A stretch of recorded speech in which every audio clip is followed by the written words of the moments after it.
Avvalgi darslarimizda yosh bolalarda uchraydigan 4 ta holat: yolg'on, o'g'irlik, so'kinishlik va tabiatni aynishligi haqida so'z yuritdik. Bundan yolg'on bilan o'g'irlikni suhbat qilib o'tdik. Mana bugun so'kinishlik, behayo so'zlarni bolalarni gapirishligi haqida dars qilamiz. Bolalarda uchraydigan yana bir yomon sifat uyat, behayo so'zlarni gapirishi va so'kinishlik. Achchiq bo'lsa ham aytish kerak, ko'proq yosh bolani so'kinishlikka va behayo so'zlarni gapirishligiga sabab otasi.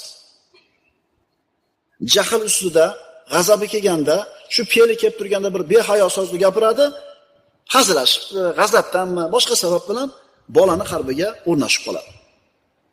Yosh bola o'zi dinni so'kishi mumkinmi?